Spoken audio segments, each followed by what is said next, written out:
Hi and welcome back to this final video about the exam class. In this video we are going to make a solution to our exam. So here is our current exam, which we made in the previous videos. And if you have not seen the previous videos, you can click now up in the right corner to see the entire video series about the exam class. And the goal of this video is, as I said, to create a solution to this exercise set. So the exam class has a special environment called the solution environment, which we can use to create the solution to the exam. And if we go to, for instance, this first question here, and we want to create the solution, we can simply write begin solution. So inside here we can create our solution. So let's write the solution. So using substitution,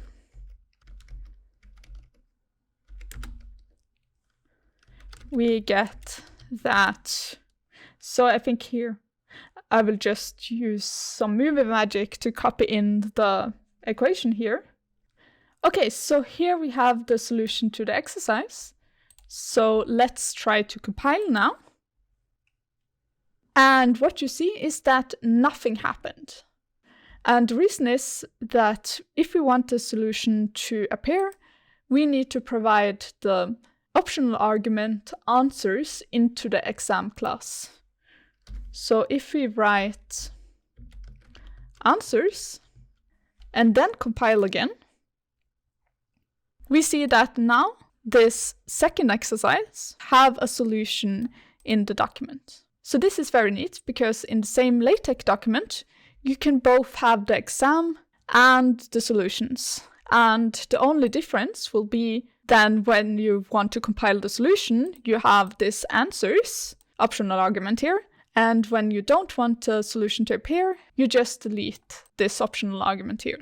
Just one word of caution is that you need to be very careful not to give out the exam with the answers, since it's so easy to change this optional argument here. Okay, great. So we can continue. So unfortunately, I started with the second exercise. So let's start to the solution to the first exercise. And again, we have the solution environment. And let me just do some movie magic to copy in all the solution text so that we can have a solution to the differential equation here. Okay, so now I can use Ctrl V to paste in the solution here. And let me recompile. And since I have forgotten, I need the AMS math package, since I'm using the align environment. And here we see the solution to the second exercise. And let's also copy in the solution to the third exercise the exact same way. We start with, if I can just find the place in the text. So here we have part A and part B. So we have two parts to the exercise. And here I will just make one solution environment after the first part and one solution environment after the second part. And again, let me just copy in the solution by using movie magic. So welcome back. Now I've copied in the solution to exercise 3 here, so let's recompile. And now we see that the exercise 3 here also have some solution. So one point is that you can label all your exercises and use them as labels in your exam. Since we are using part A to solve part B of the exercise, we have an equation reference, and we can make the corresponding label to the part here by simply writing label and then the same thing as written here. So EX diff A. So this label here corresponds now to this label here. And if we now compile, we see that using what we found in part A here, so referring to this exercise, we can now find the points where and then the solution to the exercise. So now we have a solution to all the text exercises.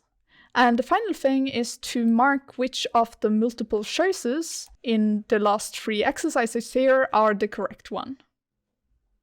And this is actually very simple, because if we go down here to the multiple choice exercises, we have that each choice begins with a backslash choice here.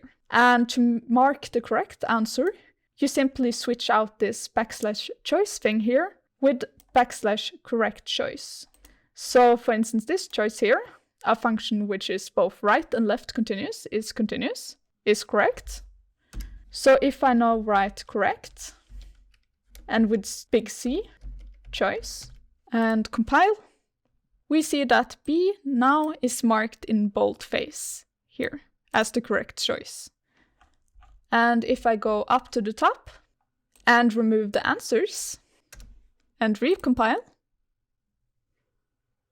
we see that it's not marked anymore, so it's just an ordinary choice. So let's redo it so that it's written answers here, and recompile again. And now it has reappeared. Okay, so let's mark all the correct choices in our multiple choice exercises. So this part here, every uniformly continuous function is continuous, is also correct. So let's write correct choice. And then we can compile again. So now we have 2 choices in boldface. And let's do the same with the next exercise, exercise 5 here, where the correct choice is 2. So now we have correct choice here. Recompile. So now we have this boldface answer here. And finally, in this checkboxes, we also want to mark which is the correct choice, which is the last one.